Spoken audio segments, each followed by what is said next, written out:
उदय जय भीम। गौतम कुमार बौद्ध, क्षेत्रीय संगठन मंत्री, समाज सुधार समिति, हरिया बस्ती। इस धार्मिक केंद्र में प्रतिदिन ही कुछ ना कुछ धार्मिक संस्कार चलता रहता है। मैं जब भी आया हूँ तो देखता हूँ कि यह धार्मिक केंद्र हमेशा श्रद्धालुओं से भरा रहता है। कोई अपने व्यक्तिगत कार्यों से आते हैं, कोई समाज के कार्यों से आते हैं, कोई धार्मिक कार्यों से आते हैं। किसी ने नई गाड़ी लिया है तो उसका उद्घाटन करने के लिए आते हैं। किसी के घर में कोई खुशी की लहर आई है तो उसके लिए आते हैं। कोई नवविवाहित जोड़े हैं तो वो भगवान बुद्ध का मंगल कामना लेने के लिए आते हैं। तो वास्तव में आपके इस बहुत दूर तक के क्षेत्रों में यह जो धार्मिक केंद्र बनाया गया है बहुत महत्वपूर्ण है। और इससे जुड़े हुए लोग, आपको ये नहीं मालूम पड़ेगा कि आपको क्या फ़ायदा मिल रहा है, लेकिन वास्तव में किसी संघ से बाहर थोड़ा दिन रह के आप देखिए कि आपको क्या क्या तकलीफ़ होती है। जब आप संघ में रहेंगे तो आपको ये नहीं मालूम पड़ेगा कि आपको क्या क्या फ़ायदा हो रहा है। आपको फ़ायदा हो रहा है, कितना फ़ायदा हो रहा है वो तभी महसूस होगा जब आप संघ से बाहर थोड़ा दिन रह के देखेंगे। तो इसीलिए जो धार्मिक केंद्र होता है, यहाँ पर हमेशा धार्मिक संस्कार होते रहना चाहिए। आप सभी कार्यकर्ता और सहयोगी जो भी आरंभ से लेकर और अभी तक यहाँ पे जुड़े हुए हैं या जो कुछ समय से जुड़े हुए हैं, सभी लोग बहुत ही धन्यवाद के पात्र हैं। बहुत ही खुशहाली की ज़िंदगी जी सकते हैं, लेकिन किस तरह से हम खुशहाली की ज़िंदगी जी सकते हैं ये हमारे ऊपर निर्भर करता है। देखिए, हम लोग कई बार ऐसा कहते हैं कुछ संस्थाओं के लिए, कुछ संगठनों के लिए कि बहुत तेज़ी से चलती है, बहुत अच्छा काम कर रही है, बहुत तेज़ प्रगति हो रहा है। तेज़ के बारे में हमेशा मुझे एक चीज़ ध्यान आता है कि जब भी आप कोई काम करते हैं, आपको रेसिंग करना है, दौड़ना है, कंपटीशन करना है, तो आप तेज़ तो दौड़ेंगे लेकिन संभाल के तेज़ दौड़ेंगे। कहीं अगर ठोकर लग गया और गिर गए तो तेज़ दौड़ना आपके लिए फ़ायदेमंद नहीं रहेगा। तो पीछे जो धीमे दौड़ रहा है वो आपसे आगे हो जाएगा। इसलिए जब भी कोई कार्य करना है तो उसे तरीके से करना है। कई बार हमारे स्टूडेंट्स होते हैं, जो विद्यार्थी होते हैं, वो कहते हैं कि मैंने बहुत पढ़ाई किया। उसके माता पिता भी कहते हैं कि रात में 12-12 बजे तक लाइट जला के पढ़ता था लेकिन फेल हो गया, पता नहीं कैसे फेल हो गया। तो फिर वो क्या है, हतोत्साहित हो जाते हैं और हतोत्साहित होने के बाद ऊपर डाल देते हैं या ऊपर वाले के ऊपर डाल देते हैं। अभी ऊपर वाला कौन है वो आज तक कोई पता नहीं कर पाया है, फिर भी उसके ऊपर लोग डालते रहते हैं। इसलिए डालते हैं कि अगर माता पिता बच्चे के ऊपर डालेंगे तो वो नाराज़ हो जाएगा, नाराज़ होकर कुछ गलत कदम उठाएगा, सुसाइड करेगा, घर छोड़ के भाग जाएगा, क्योंकि वो भी सोचेगा ना कि हमने इतना मेहनत किया फिर भी हमें लोग कह रहे हैं। और अगर माता पिता को दोष दिया जाए कि उन्होंने सही गाइडेंस नहीं किया, ध्यान नहीं दिया बच्चे के ऊपर, इसलिए बच्चा फेल हो गया, तो माता पिता भी सोचेगा कि काम करके भी हमें बदनाम किया जा रहा है, तो क्या फ़ायदा है ऐसा काम करने से, मेहनत करने से। ऐसी बहुत सारी बातें आती हैं। वही सेम स्थिति संघ के साथ होता है। हम लोग तो बाबा साहब ने तो नागपुर में बौद्ध धर्म की दीक्षा दी थी इसलिए कि जाति विहीन समाज की स्थापना करना है। जाति विहीन समाज की स्थापना जब तक नहीं होगी तब तक बहुजन कल्याण नहीं होगा। अभी भी जब हम लोग बहुत सारे मीटिंग कर रहे हैं, तरह तरह के समाज में अलग अलग क्रांतियाँ चल रही हैं, तो हम जातियों के नाम पे संगठन बना रहे हैं। हमने अभी देखा व्हाट्सएप में हमारे पास एक आया, वो कहीं सम्मान समारोह था प्रचारकों का, तो बोले उसमें आपका भी नाम है। यदुवंशी समाज था कहीं पे, तो यादव लोगों ने यदुवंशी समाज बनाया है। इसके बाद मौर्य कल्याण परिषद बना हुआ है, मौर्यों ने बनाया है, मौर्य लोगों ने बनाया हुआ है। इसके बाद जो है महाराष्ट्र में एक भोईटे करके है, तो उसने जो है अखिल भारतीय चमार संघ बनाया हुआ है। तो हम कहते हैं जय भीम और बाबा साहब का ही उल्टा काम कर रहे हैं, तो कैसे कल्याण होगा। गलतियां दूसरों की देते हैं, हमारे साथ ये हो रहा है, हमारे साथ अत्याचार हो रहा है, हमारे साथ जातिवादी भेद हो रहा है। तो जातिवाद, अच्छा ये लगता है कि हम जानते भी हैं कि जातिवादी भेद हो रहा है, जात के आधार पर मेरे साथ अन्याय हो रहा है, शोषण हो रहा है, फिर भी हम जाति नहीं छोड़ेंगे।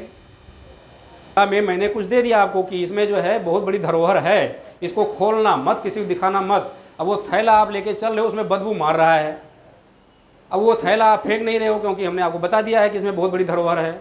वो धरोहर के चक्कर में आप बदबू फैला रहे हो चारों तरफ और कह रहे हो गंद मार रहा है, गंद मार रहा है। तो हम खुद ही उन चीज़ों से प्रताड़ित हो रहे हैं, खुद ही उन चीज़ों से हमें परेशानी हो रही है, लेकिन हम उसको छोड़ेंगे नहीं। तो इसी तरह से बहुत सारी बातें हैं, बहुत सारे परिवर्तन हैं।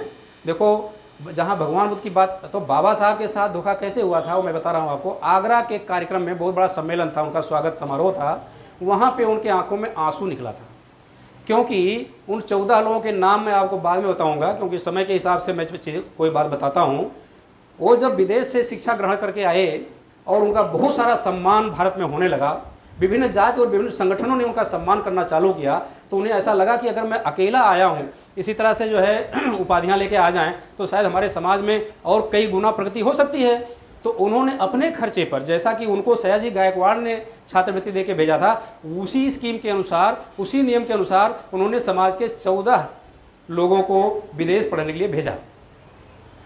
और वहाँ से पढ़ाई करने के बाद जब वो लोग आए अपने देश, अपने वतन में वो आए, अपने गांव घर में आए, तो उन्होंने अपनी अपनी नौकरियां लेके अपने अपने घर परिवार को बढ़ाने में लग गए। तो उस समय उस बात का जो धोखा उनके साथ हुआ, वो आगरा में उनके आंखों में आंसू आया कि हमारा समाज ऐसा है। तो हमारे प्रचारक भी कई बार कहा करते हैं कि समाज ऐसा है, लीचड़ है, समाज सुधरता नहीं है, कितना भी कहो मानता नहीं है। तो मैं लोगों से यही पूछता हूँ कि भाई समाज नहीं मानता है, उसी को मनाने के लिए, उसी को समझाने के लिए तो आप कार्यकर्ता हो, आप प्रचारक हो। तो अगर वो मान जाएगा, अभी मुझे कहाँ पे कहीं कहीं समाचार मिला कि जो है थाईलैंड में ऐसा होता है, थाईलैंड में, हाँ कोई भंते जी बता रहे थे कि जो है थाईलैंड में ऐसा नहीं है जैसा भारत में है। तो मैंने उनसे यही कहा कि भाई ये भारत है, आप भारत की बात करो ना, थाईलैंड ये नहीं है, ये जापान नहीं है, ये चाइना नहीं है, ये भारत है, तो भारत की बात कीजिए। अगर भारत को थाईलैंड बनाना है तो आपको काम करना है, बिना काम किए हुए कुछ होगा नहीं। कोई किसी बात को नहीं मानता है तो कोई बात नहीं है, 1 बार 10 बार 50 बार बताइए, आपके कहने से नहीं मानिए ये बताएंगे, इनके कहने से नहीं मानता तो इनको भेजिए ये बताएंगे। बहुत सारे लोग जब बताएंगे तो सामने वाला भी सोचेगा कि कई लोग कह रहे हैं तो शायद बात सही है, तो सोचेगा। और नहीं सोचेगा तो मैं हमेशा एक एग्जाम्पल देता हूँ, कोई भी अस्पताल है, कितना भी बड़ा अस्पताल हो, वहाँ कोई भी केस, कोई भी पेशेंट मरता नहीं है, केस फेल नहीं होता है, ऐसा कोई भी अस्पताल आप मुझे नहीं बता सकते हैं। तो आप चाहे जितना सुधारने की कोशिश करेंगे, 2-4% रोगी ऐसे होते हैं। मैं कई बार एक जगह लोग खड़े हो गए थे, कार्यक्रम में ही खड़े हो गए, बोलते बोलते बोले आप समाज को रोगी कह रहे हैं। हमने कहा मैं समाज को रोगी नहीं कह रहा हूँ, मैं जो रोगी है उसको रोगी कह रहा हूँ। आप निरोगी हैं तो आप अपने ऊपर मत लीजिए, बातें लोग अपने ऊपर ले लेते हैं। जैसे नशा के बारे में बताया जाए तो जो लोग नशा कर रहे होंगे वो सोचते हैं कि हमको देख के कह रहे हैं। तो भाई समाज में, कार्यक्रम में, मीटिंग में हम सबके बारे में नहीं जानते हैं, हम तो एक जनरल बात बताते रहते हैं, नशा के बारे में बताना है, चोरी के बारे में बताना है। तो इस तरह से आप सभी लोग जो यहाँ पे जुड़े हैं, बहुत अच्छी बात है। तो बाबा साहब जैसे लोगों को इतना दिल में दुख पैदा किया है समाज ने, तो हम आप कुछ नहीं हैं। तो इसलिए करते जाइए, ज़िंदगी भर करते जाइए, और एक बार ज़िंदगी का लास्ट में आप सब छोड़ के चले जाएंगे। तो वो आगे आने वाले लोगों को करना है। जिस तरह से कि आप लोग बार बार अपने संस्था के संस्थापक जी का नाम लेते रहते हैं कि उन्होंने बहुत कुछ किया है, बहुत कुछ आपको दे के गए हैं, उसे संभालना है, उसे बढ़ाना है, तो बहुत अच्छी बात है। अगर उनको हम एक स्मारक के रूप में रखेंगे नज़र में, और जिस तरह से जो है जय भीम नमो बुद्धाय कहते हुए बाबा साहब भगवान बुद्ध को हमेशा हमें याद करना है, उसी तरह से अगर आप भी अपने संस्थापक श्रद्धेय आरवी त्रिशरण जी को एक सिंबल के रूप में, स्मारक के रूप में रखेंगे, तो उससे बहुत फ़ायदा होगा, उससे हमें प्रेरणा मिलेगी। तो यहाँ पे मूर्ति लगाने का तात्पर्य क्या है? मूर्ति लगाने का मतलब ये नहीं है कि उन्होंने जो काम किया उसके बदले में उनको मुआवजा दिया जाएगा। मूर्ति इसके लिए नहीं लगाई जाती है। कई लोग कई प्रकार के कन्फ्यूजन करते हैं आपस में। वो कन्फ्यूजन मैंने व्हाट्सएप के माध्यम से, मोबाइल के माध्यम से मैंने देखा है, हमारे युवा लोग काफ़ी कन्फ्यूज हो चुके हैं। यहाँ पे हमारे काफ़ी युवा लोग और जो सक्रिय, बहुत उनके अंदर जोश है, बहुत कुछ करना चाह रहे हैं, लेकिन वो हमें भटकते हुए दिखाई पड़ रहे हैं। भटकते हुए क्यों दिखाई पड़ रहे हैं? कि कोई आधार अभी नहीं बनाया उन्होंने कि मुझे इस आधार पे कार्य करना है। उनके अंदर यह है कार्य करना है, बहुत कुछ करना है, ये करना है, वो करना है, बहुत सारा टारगेट है, लेकिन वो कर कैसे रहे हैं? वही मैं बार बार, अभी मैंने जो पहले बोला था कि आप जो दौड़ो, तेज़ दौड़ो या धीमा दौड़ो, लेकिन संभल के दौड़ो। तो कोई भी कार्य आप संभल के कीजिए। बहुत ज़्यादा मेहनत कर देने से फ़ायदा नहीं अगर आप उसमें कुछ रिजल्ट नहीं देते हैं। रिजल्ट देना ही कार्य होता है। तो इस तरह से बाबा साहब के साथ हुआ है। भगवान बुद्ध की कहानियाँ आप सभी लोग जानते हैं, लगभग सभी लोगों ने पढ़ा हुआ है, सभी लोग सुनते रहते हैं। पट्टाचारा, चिंचा, और पता नहीं कितने कितने जो है उस समय के दार्शनिक लोग उनको हराने के लिए, उनके साथ प्रश्न उत्तर करने के लिए आते थे, उनके संग में आते थे अपनी टीम को लेके। कई राजा महाराजा आते थे, कई जो है धनी लोग, जमींदार लोग आते थे कि आज चलो भगवान बुद्ध को जो है उनके साथ विचार विमर्श करेंगे, प्रश्नोत्तरी करेंगे और उनको हराएंगे।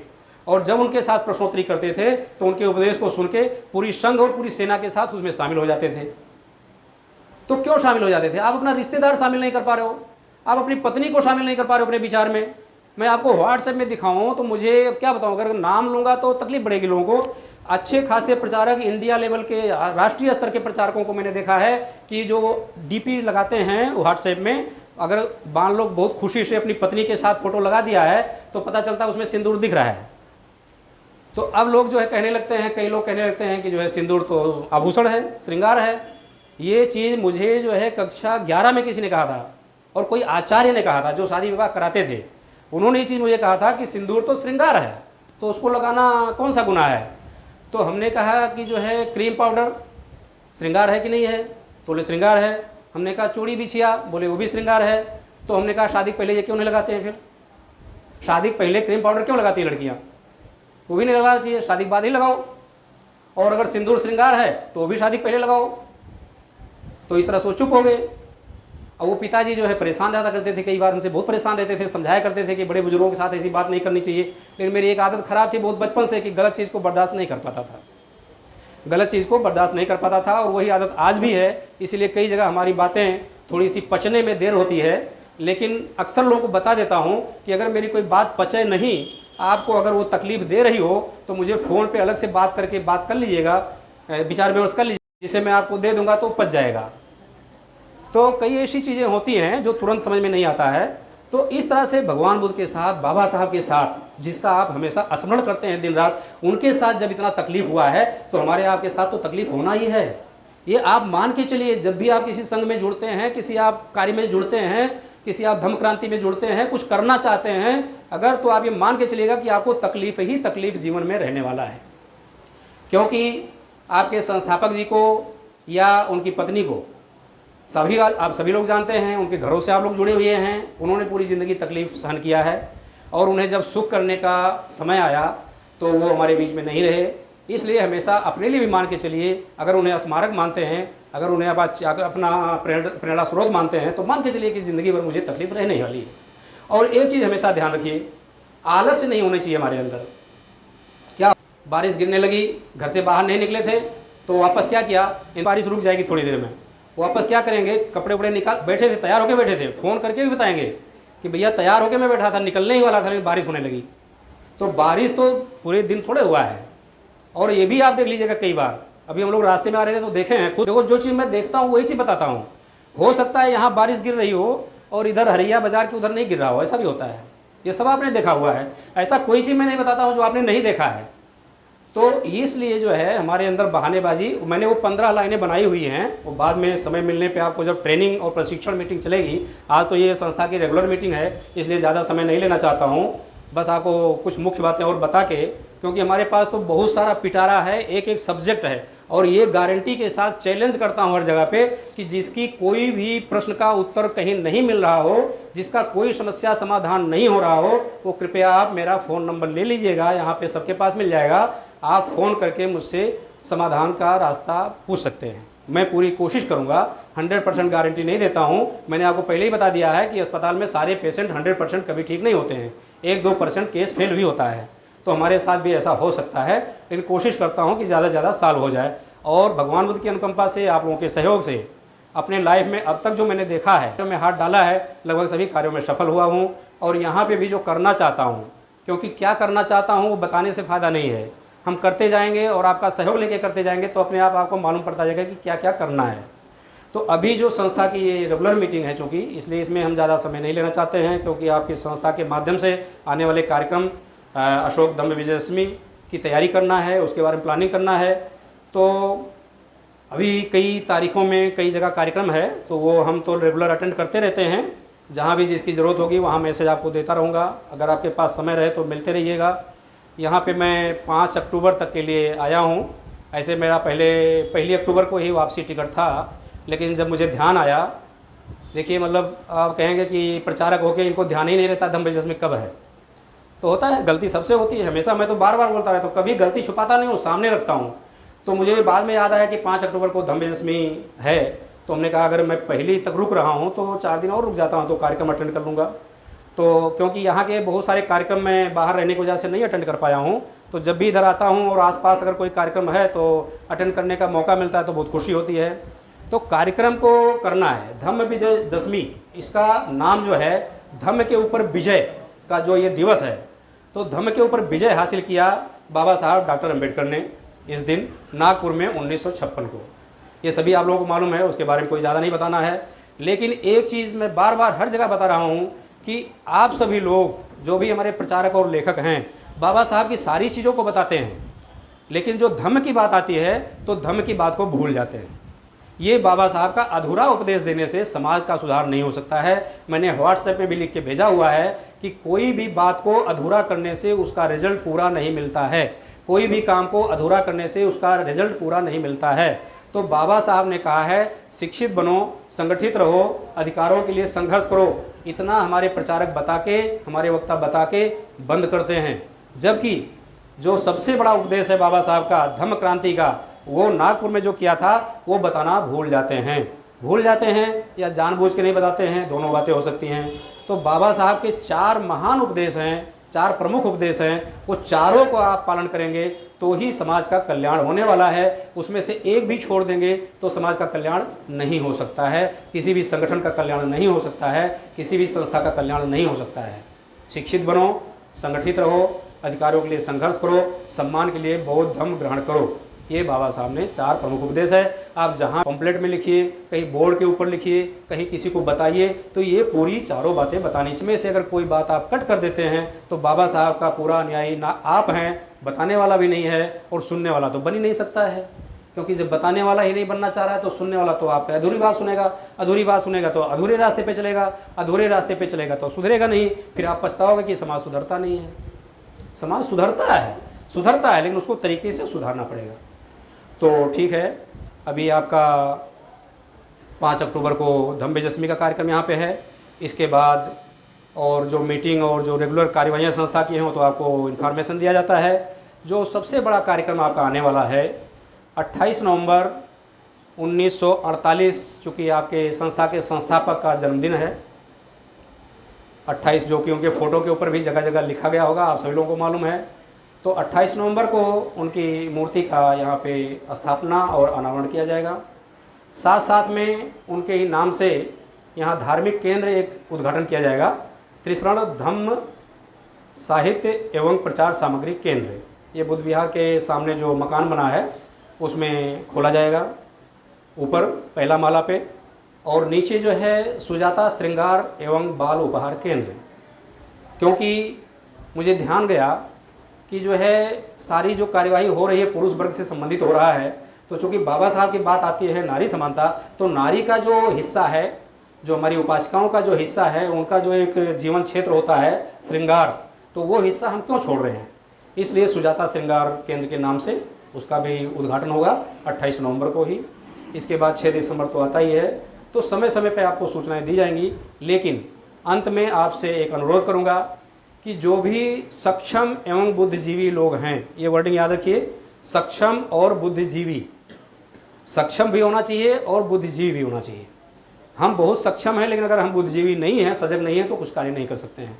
सक्षम और बुद्धिजीवी लोगों से मेरा निवेदन है कि आपके अंदर अगर कोई चीज़ जाग गया है, आपके अंदर कोई चीज़ अगर आ गई है, आप कोई चीज़ जान गए हो, तो अपने बच्चों को, रिश्तेदारों को, घर परिवार को, और जहाँ जहाँ रिश्तेदार लोग फैले हुए हैं वहाँ पे कोशिश कीजिए कि वैसा ही काम सभी लोग करें।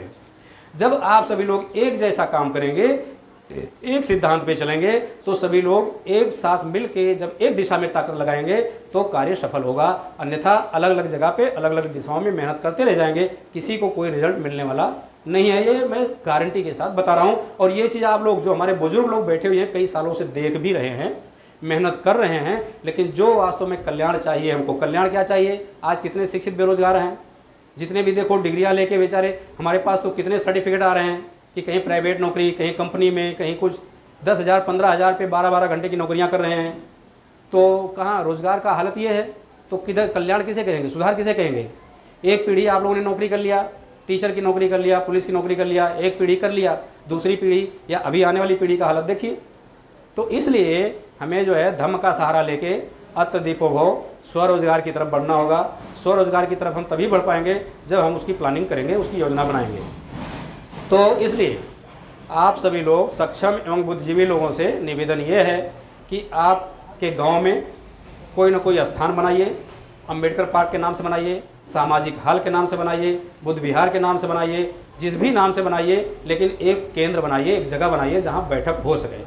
ये जगह जगह गांव-गांव में होना चाहिए और जितने भी लोग ऐसे कार्य कर रहे हों उनकी हम अलग मीटिंग करना चाहते हैं, उनका प्रशिक्षण मीटिंग करना चाहते हैं। इसलिए ऐसे लोग कम से कम हमसे संपर्क करते रहेंगे कि हम फला गांव में ये कार्य करना चाह रहे हैं, बुद्ध विहार बनाना चाह रहे हैं, अंबेडकर पार्क बनाना चाह रहे हैं, एक सामाजिक हॉल बनाना चाह रहे हैं, स्कूल बनाना चाह रहे हैं।